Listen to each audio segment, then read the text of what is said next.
स्वागत है आप सभी का खबरें मध्य प्रदेश की। आप देख रहे हैं, आपके साथ मैं हूं पुनीत। और चलिए सबसे पहले एक बड़ी खबर आपको बता देते हैं। स्टार प्रचारकों की लिस्ट कांग्रेस की तरफ से आज जारी कर दी गई और इस लिस्ट में राहुल गांधी, मुकुल वासनिक, कमलनाथ, अशोक गहलोत, भूपेश बघेल, प्रियंका गांधी, दिग्विजय सिंह, नवजोत सिंह सिद्धू, अशोक चौहान, रणदीप सुरजेवाला, कांतिलाल भूरिया, सुरेश पचौरी, ये सभी नाम शामिल हैं। तो राहुल गांधी, मुकुल वासनिक, कमलनाथ, अशोक गहलोत, भूपेश बघेल, दो राज्यों के मुख्यमंत्री, प्रियंका गांधी, दिग्विजय सिंह, नवजोत सिंह सिद्धू, सचिन पायलट, अशोक चौहान, रणदीप सुरजेवाला, कांतिलाल भूरिया, सुरेश पचौरी, अरुण यादव, विवेक तनखा, राजमणि पटेल, अजय सिंह, आरिफ अकील, सज्जन सिंह वर्मा, जीतू पटवारी, जयवर्धन सिंह, प्रदीप जैन, लाखन सिंह यादव, गोविंद सिंह, पूर्व मंत्री रह चुके हैं सब, नामदेव दास त्यागी, आचार्य प्रमोद कृष्णम, साधना भारती, आरिफ मसूद, सिद्धार्थ कुशवाहा, कमलेश्वर पटेल, ये सभी स्टार प्रचारक बनाए गए।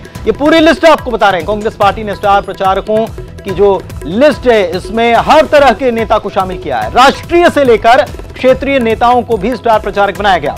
सांसद, विधायक, नेता और समाज सेवा से जुड़े चेहरों को भी कांग्रेस ने अपना स्टार प्रचारक बनाया है। उपचुनाव को लेकर अपने स्टार प्रचारकों का ऐलान कांग्रेस की तरफ से किया गया और यह लिस्ट 30 स्टार प्रचारकों की है।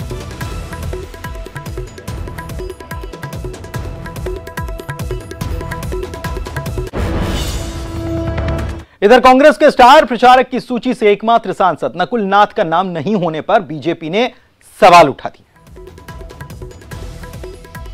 उपचुनाव के लिए कांग्रेस ने अपने स्टार प्रचारकों की सूची जारी की है और इन स्टार प्रचारकों के जरिए कांग्रेस ने बता दिया कि इनके मध्य प्रदेश के नेताओं के भरोसे, छोटे भाई बड़े भाई कमलनाथ जी, दिग्विजय सिंह जी के भरोसे चुनाव नहीं रहा। इसलिए पड़ोस के राज्यों के मुख्यमंत्री जो कांग्रेस शासित राज्य हैं और तमाम दीगर दूसरे बड़े नेता प्रियंका गांधी, राहुल गांधी भी यहाँ स्टार प्रचारक बतौर उतरने वाले हैं। दूसरी बात, मध्य प्रदेश के इकलौते सांसद श्रीमान नकुल नाथ जी जो लोकसभा में एकमात्र सदस्य हैं, वो कहते थे कि युवाओं की जिम्मेवारी उनके ऊपर है, बाकी पूर्व मंत्रीगण उनके सहयोगी रहने वाले, वो परिदृश्य से गायब है, स्टार प्रचारकों की सूची से भी गायब है। तीसरी बात, कम से कम स्टार प्रचारकों की सूची से ये इत्तेफाक करते हुए कांग्रेस पार्टी जो स्टार प्रचारक हैं उनके विचारों से भी अपने आप को जोड़ने का काम करेगी। कहीं यह तो नहीं कहेगी उनके व्यक्तिगत विचार है, क्योंकि आने वाले समय में ये होने वाला है और कांग्रेस पार्टी पल्ला ना झाड़े, ये बहुत स्पष्ट बता दिया जाए, क्योंकि ये उनकी अधिकृत स्टार प्रचारकों की सूची। इधर प्रदेश में 28 विधानसभा सीटों पर होने वाले उपचुनाव के लिए कांग्रेस ने वचन पत्र जारी कर दिया है। प्रदेश में कांग्रेस की सरकार आने पर कर्ज माफी योजना को फिर से शुरू किया जाएगा। कोरोना काल में व्यक्ति की मौत होने पर परिवार के एक व्यक्ति को सरकारी नौकरी भी दी जाएगी। वहीं कई अन्य वचन हैं जिसे कांग्रेस ने अपने इस वचन पत्र में शामिल किया। 52 वचन इसमें कांग्रेस के हैं।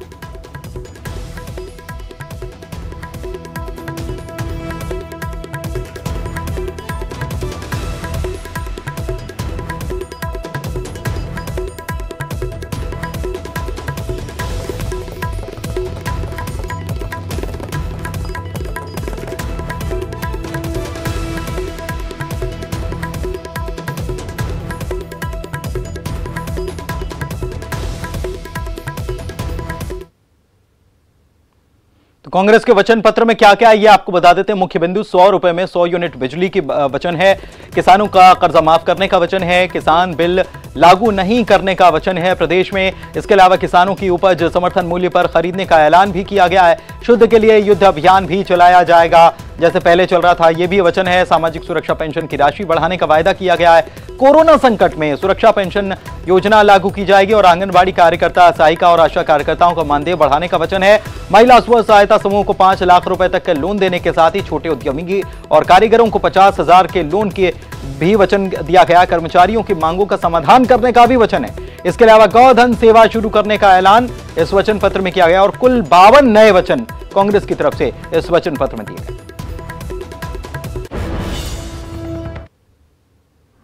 15 महीने कांग्रेस की सरकार रही, 2.5 महीने आचार संहिता, 1 महीने सौदेबाजी में किया। 11.5 महीने में हमने 574 वचन अपने पूरे करे। आज जब हम जनता के बीच में इस उपचुनाव में जा रहे हैं, जो उपचुनाव नहीं है पर मध्य प्रदेश के भविष्य का चुनाव है।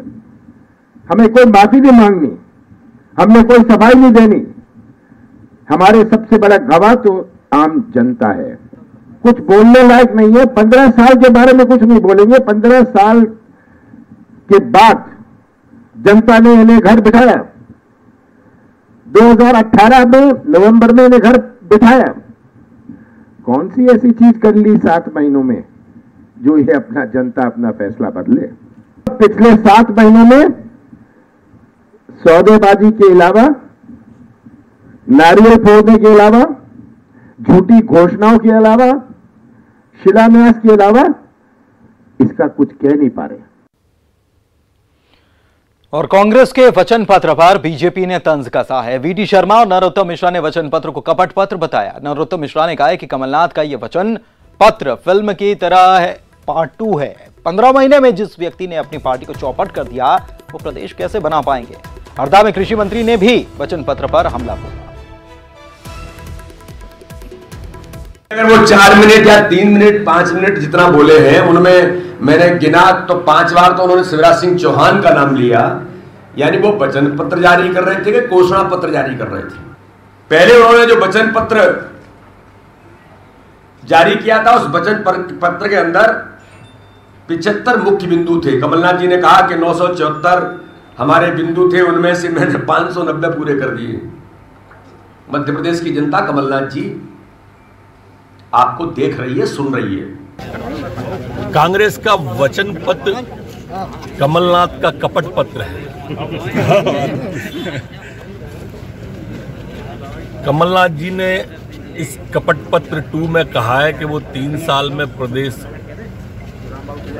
की तस्वीर बदलेंगे, खुशहाल करेंगे, विकास करेंगे। जिनने 15 महीने में कांग्रेस का भविष्य चौपट कर दिया कमलनाथ जी ने, वो प्रदेश का भविष्य क्या खुशहाल करेंगे? ये कांग्रेस कंफ्यूज्ड है, और जैसे राहुल गांधी कंफ्यूज्ड है वैसी कांग्रेस की स्थिति हो गई। पहले राहुल गांधी का फोटो इसलिए लगाया था कि राहुल गांधी ने पिछले चुनाव में वचन पत्र में कहा था, सभाओं में कहा था कि 10 दिन में अगर 2 लाख का कर्जा माफ नहीं हुआ तो मैं 11वें दिन मुख्यमंत्री बदल दूंगा, लेकिन बदल नहीं पाए। इसलिए जनता में विश्वसनीयता खत्म हो गई और इसलिए नहीं लगाया फोटो। बाद में उनकी सब जगह से मांग उठी कि राहुल गांधी को छोड़ दिया, तो अब अपनी कुर्सी बचाने के लिए कमलनाथ जी ने राहुल गांधी का फोटो लगाया, तो कंफ्यूज हुआ। तो राहुल गांधी भी कंफ्यूज है और कांग्रेस भी कंफ्यूज। और वहीं सीएम शिवराज ने भी कांग्रेस के वचन पत्र को कपट पत्र बताया। कहा कि झूठे वायदे की अब नया वचन पत्र लिया है। उन्होंने कहा कि कांग्रेस ने किसानों के साथ धोखा दिया। सीएम आज बड़ा मलेरा के बक्सवाहा में चुनावी सभा को संबोधित कर रहे थे। इस दौरान उन्होंने कांग्रेस पर जमकर हमला बोला।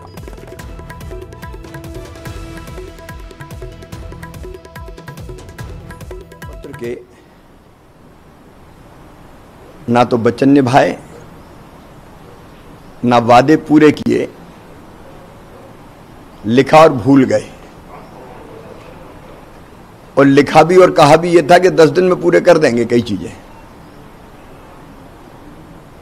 वो पूरे नहीं हुए, अब नए वादे करने आ गए। वादे है, वादों का क्या? और दूसरा वो जानते हैं कि करना तो कुछ है नहीं, केवल लिखने ही है। जनता इनके वादे और वचन सबकी असलियत और सच्चाई जानती है। और चलिए मनोज हमारे सहयोगी हमारे साथ लाइव जुड़े हुए हैं, उनसे बात करते हैं। मनोज, वचन पत्र को लेकर सवाल खड़े कर रही है और कपट पत्र बीजेपी से बता रही।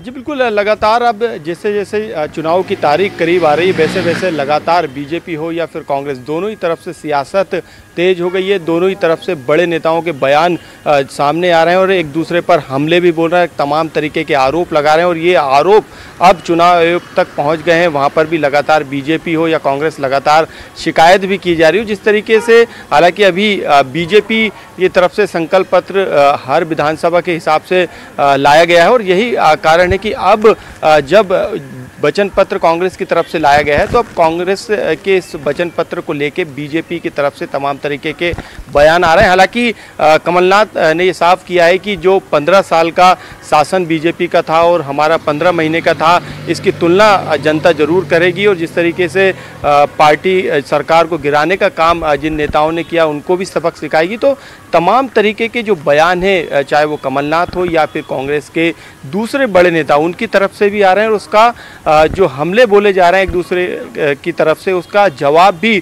तत्काल इस चुनाव में देखने को मिल रहा है, क्योंकि ये चुनाव बीजेपी हो या फिर कांग्रेस, दोनों के लिए काफ़ी महत्वपूर्ण है। बहुत बहुत शुक्रिया मनोज आपका इस जानकारी के लिए।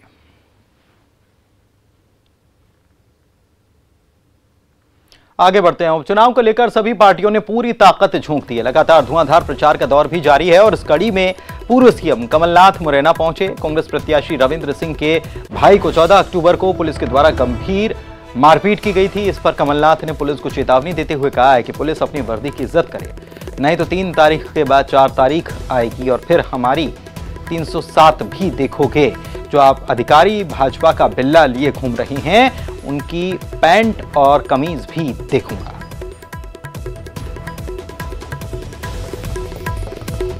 जो अधिकारी अपने जेब में बीजेपी का बिल्ला लेके घूमता है, अब जेब तो छोड़िए, मैं देखूंगा इसकी पैंट कमीज कहां जाती है। सब याद रखे, पूरा प्रशासन याद रखे, 3 तारीख के बाद 4 तारीख भी आने वाली है।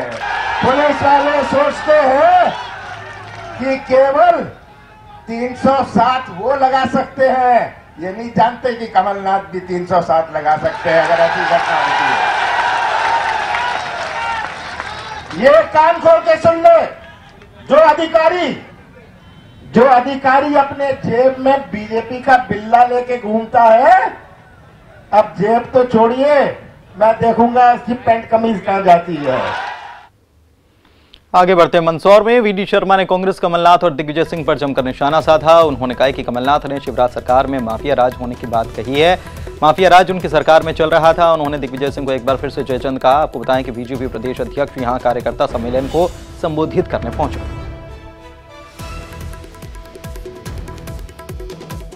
दिग्विजय सिंह को जयचंद मैंने नहीं कहा, पूरा देश कहता है। क्या वजह? जो आदमी सर्जिकल स्ट्राइक पर अगर क्वेश्चन करके ये कहे कि इसका प्रूफ दीजिए, अगर कोई मोहनचंद शर्मा बटाला हाउस में शहीद होते हैं, उन पर ये कह के फेक एनकाउंटर है, तो इससे बड़ा जयचंद कोई और नहीं देश के अंदर। कमलनाथ जी बयान दे रहे हैं, माफिया राज बता रहे हैं शिवराज सरकार को। माफिया राज तो उन्हीं के राज में चल रहा था। शिवराज सरकार तो गरीबों के कल्याण का काम कर रहे थे और फिर गरीबों के कल्याण का काम शिवराज जी कर रहे हैं। जो उज्जैन में जहरीली शराब को लेकर उन पर कार्रवाई हुई है, कोई नहीं बचेगा और कोई भी माफिया, लेकिन सर कमलनाथ भारतीय जनता पार्टी की सरकार में कोई भी माफिया नहीं बच सकता, चाहे कोई भी हो। सर अब आपसे एक सवाल है थोड़ा सा। भाजपा में अब जो हरदीप सिंह जी रंग चुनाव लड़ रहे हैं, आप क्या लग रहा है जिस हिसाब से जो माहौल है? प्रचंड बहुमत से जीतेंगे, प्रचंड बहुमत से।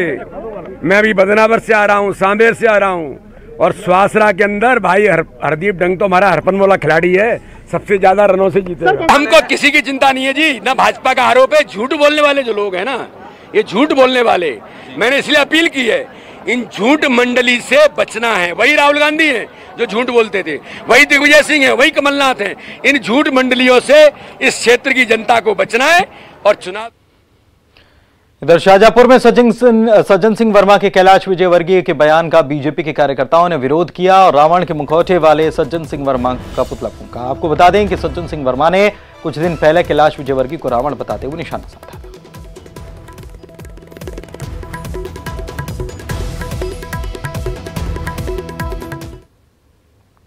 उपचुनाव के रण में बीजेपी के सभी दिग्गज अपना पूरा दम दिखा रहे हैं। इस कड़ी में मध्य प्रदेश के गृह मंत्री नरोत्तम मिश्रा भी चुनावी प्रचार में पूरी ताकत से जुटे हैं।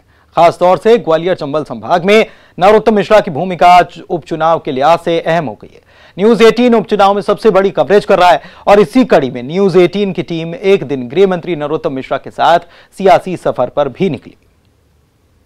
मध्य प्रदेश में उपचुनाव का प्रचार अब अपने पूरे शबाब पर है। खासतौर से ग्वालियर चंबल संभाग जो सबसे ज्यादा महत्वपूर्ण है इस उपचुनाव के लिहाज से। इस वक्त हमारे साथ हैं मध्य प्रदेश के गृह मंत्री नरोत्तम मिश्रा, जो खुद भी सभाएं कर रहे हैं, प्रचार कर रहे हैं और उनकी बड़ी जिम्मेदारी ग्वालियर चंबल संभाग में है। नरोत्तम जी, आप पूरा प्रचार हम देख रहे हैं कि यहाँ पर कर रहे हैं सीटों पर अलग अलग जाके। क्या जनता का मूड आप अभी तक समझ पाए हैं? क्या लग रहा है कि किस ओर जा रहा है ये चुनाव? जनता का मूड तो स्पष्ट दिख रहा है। 14 नवंबर को दिवाली है और जनता ने तय कर लिया है कि मध्य प्रदेश में दिवाली इस बार 4 दिन पहले 10 नवंबर से आ जाएगी। इधर परिणाम आएंगे, उधर दिवाली शुरू हो जाएगी। सर, ये इलाका आपसे शायद ज्यादा बेहतर कोई समझ नहीं पाएगा, लेकिन इस बार राजनीति में कांग्रेस की ओर से हम देख रहे हैं उपचुनाव में बड़ा मुद्दा वही हर बार जो दल बदल शुरू से हम देख रहे हैं और इस बार भी उठाया जा रहा है। जनता तक ये बात आप लोग पहुंच रही है, उसका काउंटर आपके पास क्या है? देखो, कांग्रेस कोई भी हमेशा वो मुद्दा उठाती है जो विकास से जुड़ा न हो। कायदे से तो वो अपने 15 महीने के कार्यकाल को रखें और उनने 15 महीने में क्या किया है ये बताएं। हम 5 महीने में या 15 साल में क्या किया है हम बताएं और जनता तय करे कि क्या सही है क्या गलत है। पर आप देखिए, रोज इस तरह का बयान वो मार्केट में लाती है कांग्रेस पार्टी। कभी मुख्यमंत्री को नालायक कह देना, कभी मुख्यमंत्री को गरीब दीनहीन कह देना, फटेहाल कह देना। आज कह दिया मीडिया के ऊपर कि मैं कोई शिवराज की तरह थोड़ी हूं जो पत्रकारों के घर जाऊं। अब ये जो बातें इस तरह की करके वो रोज मुद्दे को डाइवर्ट करते हैं विकास से, ये अच्छा नहीं है। प्रदेश की जनता को जो उन्होंने वल्लभ भवन को दलालों का अड्डा बनाया था, मध्य प्रदेश में जिस तरह की लूट हुई थी और रोज ट्रांसफरों की लिस्ट निकलती थी, रोज पोस्टिंगों की लिस्ट निकलती थी, आप चर्चा उस पर करो। आप कमलनाथ जी आओ और विकास पे बात करो कि आपने 15 महीने में ऐसा क्या किया। आप बात करो कि 15 महीने में आप आए क्यों नहीं ग्वालियर चंबल संभाग में एक भी दिन, और अब क्यों आ रहे हो। ये है दो बात, तब क्यों नहीं आए और अब क्यों आ रहे हो। तो ये आप देख सकते हैं कि जगह जगह उनका स्वागत हो रहा है। छतरपुर के बड़ा मलेरा विधानसभा के बक्सवाहा में चुनावी सभा करने पहुंचे मुख्यमंत्री ने कमलनाथ पर जमकर निशाना साधा। कांग्रेस के वचन पत्र को कपट पत्र करार दिया। कुछ तो शर्म करोगे, पुराना वचन ये प्रसंग धरा है। प्रेस और मीडिया भी देख ले, कितने वादे पूरे किए, वो पूरे नहीं किए और अब नया वचन पत्र ले आए कि हम तो स्वर्ग को जमीन पे ही उतार देंगे। फिर से नया ले आए। ये इनका वचन पत्र नहीं है, इनका कपट पत्र है, कपट पत्र। पिछली बार कई लोग चक्कर में आ गए, मजा आ गया यार, 2 लाख तक का माफ। अब हमारे तो थोड़ी सीटें कम रही, 3-4 तो कम रही थी, क्यों तो और 2-3 बन जा मिल जाती तो हम ही मुख्यमंत्री बन जाते।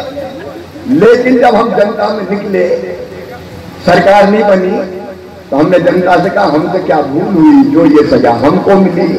तो लोग कह लगे मामा माफ कर दे रहे, 2 लाख के चक्कर में आ गए थे। इधर कमलनाथ ने शिवराज के उनको दिल्ली में 15% के नाम से मशहूर होने के बयान पर जवाबी हमला बोला। कहा शिवराज सिंह 115% वाले नेता हैं। उनकी माने तो बीजेपी सरकार में हुए घोटालों पर बीजेपी के नेता बात नहीं करते हैं और घोटालों के आरोपों से बचने के लिए सरकार को गिराया गया। साल तो कोई कुछ कहा नहीं। अगर मुझे 15% कहते हैं तो वो तो 115% होंगे। अपनी बात नहीं कर रहे, ये आज व्यापम की बात नहीं करते, डंपर की बात नहीं करते, ई टेंडर की बात नहीं करते। इसीलिए तो गवर्नमेंट गिराई, क्योंकि 15 महीने 12 महीने में लगा था नक्शा बनाने में। उसके बाद ये जानते थे अब अगले महीने इनके खुलासे होने वाले हैं। याद रखिएगा 7 महीने से तो इनका चुनाव चल रहा था, हमारा तो पिछले 4 दिन से चुनाव शुरू हुआ है। ये अंतर है। और ये 4-5 दिन में इतने बौखला गए, शिवराज जी आपको तो 15 दिन और काटने हैं। मैं कोई स्टार नहीं हूं, तो आप मुझे स्टार मत बनाइए। स्टार तो शिवराज जी है। जो मैं कहता हूं आप बंबई जाइए, मध्य प्रदेश का नाम रोशन करिए, एक्टिंग में, कलाकारी में शिवराज का कोई मुकाबला नहीं कर सकता। ये तो शाहरुख खान को भी दबा देंगे। पूरे मध्य प्रदेश को तबाह और बर्बाद कर दिया, तो चल गए पूरे मध्य प्रदेश को,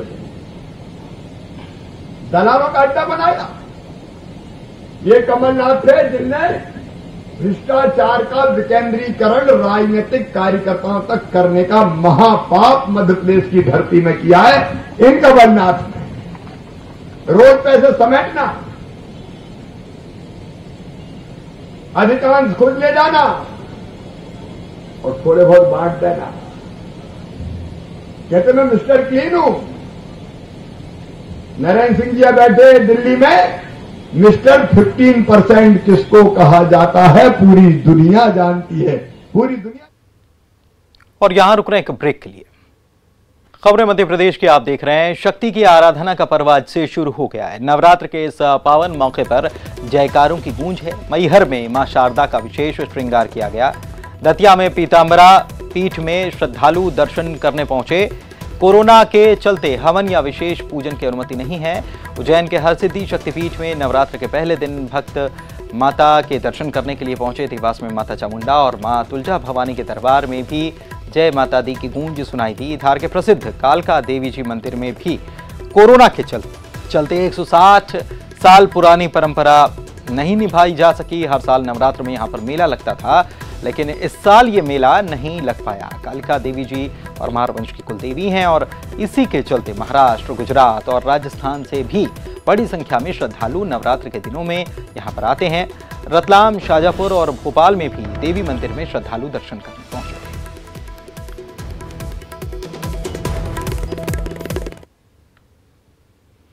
editor in chief Rahul Joshi के साथ राजनीति में खास बातचीत करते हुए केंद्रीय गृह मंत्री अमित शाह ने कहा कि नीतीश कुमार एनडीए के पुराने साथी हैं और हम लोग साथ मिलकर ही चुनाव लड़ते हैं। अमित शाह ने कहा कि केंद्र में पीएम मोदी और बिहार में नीतीश कुमार रहेंगे तो बिहार का तेजी से विकास होगा। बहुत दिनों से ये बात, इस बात में हम लोगों ने, मैंने आपसे पहले भी इंटरव्यू में पूछा है, इस बात की चर्चा भी रही है, आपके कैडर्स की डिमांड भी रही है, लोग ये जानना भी चाहते रहे हैं कि भारतीय जनता पार्टी बिहार में चुनाव अकेले क्यों नहीं लड़ती है। देखिए, जहां तक अकेले लड़ने का सवाल है, पार्टी के संगठन का विस्तार कितना हुआ है, विस्तार कर नीचे तक पैंट कितनी बनी है, और नीतीश कुमार जी जब से एनडीए बना तब से हमारे साथी हैं। पहले समता पार्टी हुआ करती थी, जौहर साहब नेतृत्व करते थे, शरद यादव जी करते थे, बाद में नीतीश कुमार जी के हाथ में नेतृत्व आया, तो तब से हमारे पुराने साथी हैं और तोड़ने का कोई कारण नहीं है। एक बार बीच में थोड़ी गड़बड़ हुई थी, टूटा था, मगर अच्छा ही हुआ, फिर से आज वो एनडीए में है। तो सिर्फ विस्तार के लिए अकेला लड़ना वो ठीक नहीं है, गठबंधन का एक धर्म होता है, तो हमने धर्म को निभाया है और हम चाहते हैं कि नीतीश कुमार जी के नेतृत्व में जो विकास हुआ है 15 सालों में वो बरकरार रहे। ऊपर मोदी जी, नीचे नीतीश जी, ये डबल इंजन वाली सरकार बिहार को विकसित राज्य बनाने की दिशा में बहुत द्रुत गति से आगे ले जाएगी। Editor in chief Rahul Joshi के साथ अमित शाह का पूरा इंटरव्यू देखिए रात 9 बजे राजनीति में। फिलहाल इस बुलेटिन में इतना ही।